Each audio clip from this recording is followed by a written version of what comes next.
उत्तर प्रदेश में सत्ता में लौटने के लगभग 2 महीने बाद भारतीय जनता पार्टी संगठन में बड़े पैमाने पर बदलाव करने जा रही है।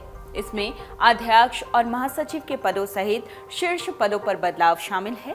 इसके संकेत इस बात से मिल रहे हैं कि यूपी बीजेपी ने फिलहाल आने वाले दिनों के लिए किसी भी नए संगठनात्मक कार्यक्रम की योजना नहीं बनाई है।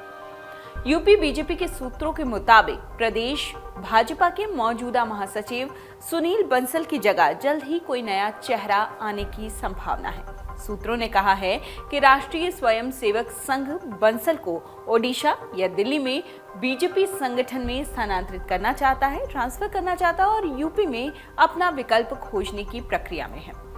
सूत्रों ने यह भी कहा है कि बंसल ने खुद ही यूपी पार्टी इकाई से शिफ्ट करने की मांग की है। गौरतलब है कि बीजेपी में महासचिव के पद के लिए कोई निश्चित कार्यकाल नहीं है, लेकिन हाल ही में यूपी विधानसभा चुनावों में पार्टी की उल्लेखनीय जीत के बावजूद आरएसएस अपने मौजूदा पदाधिकारी को बदलने जा रहा है।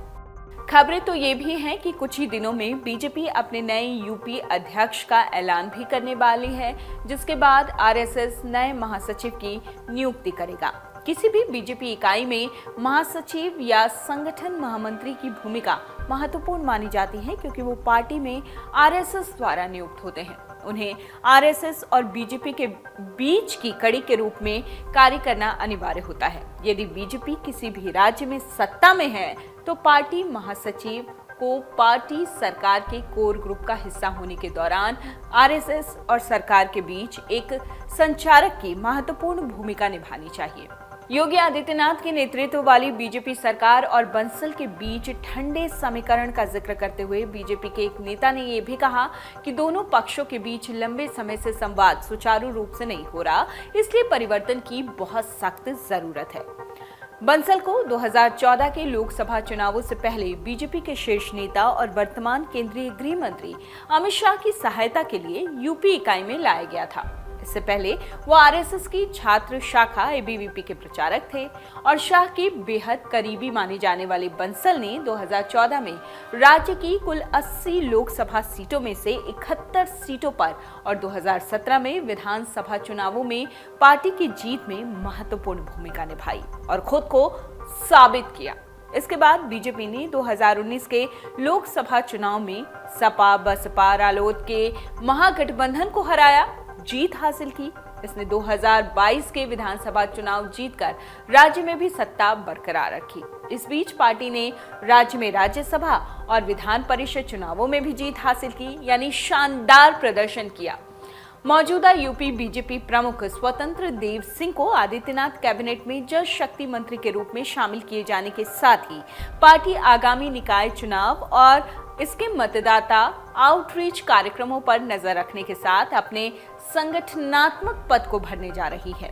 एक आदमी एक पद की नीति पर कायम रहते हुए बीजेपी अब नए प्रदेश अध्यक्ष की तलाश कर रही है और सूत्रों के मुताबिक इस संबंध में कुछ बैठकें दिल्ली में भी हो चुकी हैं। तो अब पार्टी ने कोई नई गतिविधि बनाने की योजना नहीं बनाई है, शायद इसलिए कि पार्टी को संगठनात्मक गतिविधियों पर नजर रखने के लिए एक पूर्णकालिक प्रदेश अध्यक्ष और महासचिव की जरूरत है, जो कि वाकई बीजेपी में यूपी बीजेपी में इसकी जरूरत सख्त महसूस की जाने लगी है।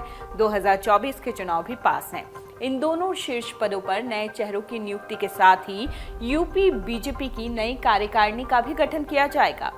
कुल मिलाकर रणनीति 2024 को देखते हुए तय की जा रही है और बीजेपी इसमें तल्लीनता से जुट गई है। बीजेपी अभी से 2024 की तैयारी कर रही है और सभी जानते हैं कि उत्तर प्रदेश से ही होकर जाता है पीएम पद का रास्ता, तो सभी 80 सीटों पर बीजेपी निश्चित रूप से अपनी जीत हासिल करने की पूरी कोशिश कर रही है और इसके लिए रणनीतिक रूप से भी बीजेपी ने सूबे में तैयारियां शुरू कर दी हैं।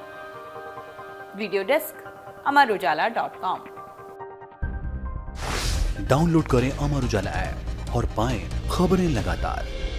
अगर आप ये वीडियो YouTube पर देख रहे हैं तो हमारे चैनल को सब्सक्राइब करें और बेल आइकन को दबाना ना भूलें। अगर आप Facebook पर ये वीडियो देख रहे हैं तो हमारे पेज को लाइक करें।